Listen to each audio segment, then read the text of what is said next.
இயேசு கிறிஸ்துவின் இடைநேற்று நாமத்தில் அன்புக்குரிய சகோதரர்களே, உங்களை யாவரையும் அன்போடு வரவேற்கிறேன்.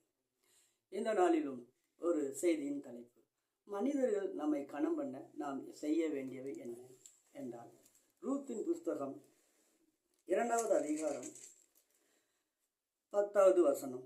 அப்பொழுது அவள் தரையிலே முகங்குப்புற விழுந்து வணங்கி, நான் அந்நிய தேசத்தலாய் இருக்க நீர் என்னை விசாரிக்கும்படி எதினாலே உம்முடைய கண்களில் தயவு கிடைத்தது என்றார். அன்புக்குரிய சகோதரனே, சகோதரியே, இந்த வீடியோ வாயிலாக உங்களை சந்திப்பதில் மிகுந்த சந்தோஷம். ஆண்டவராய் இயேசு நாம் மனிதர் மத்தியில் கனம் பெற வேண்டும்னா என்ன செய்ய வேண்டும் என்றால், நாம் முதலாவதாக மனிதர்கள் மத்தியில் கனம் பெற வேண்டுமானால் மனிதர்களுக்கு தயவு செய்கிறவர்களாய் காணப்பட வேண்டும்.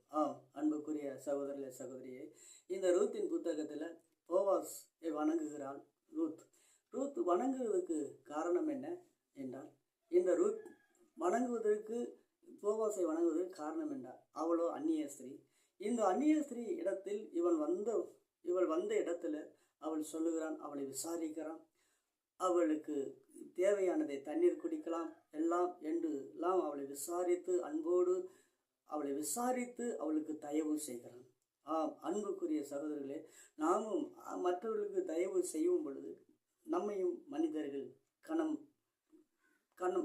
மத்தியில் நாம் கனம் பெற்றிடலாம். இதை குறித்து கேட்டுக்கொண்டிருக்கிற அருமையான சகோதரனே, சகோதரியே, இந்த நாளிலும் ஆண்டவராய் இயேசு கிறிஸ்து உங்களை மனிதர்கள் மத்தியிலே கனம் பெறத்தக்கவர்களாய் மாற்றுகிறார்.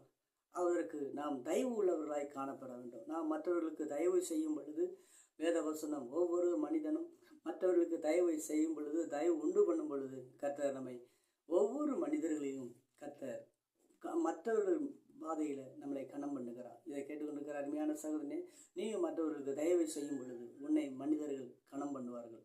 இயேசுவின் நாமத்துக்கு ஆமென்.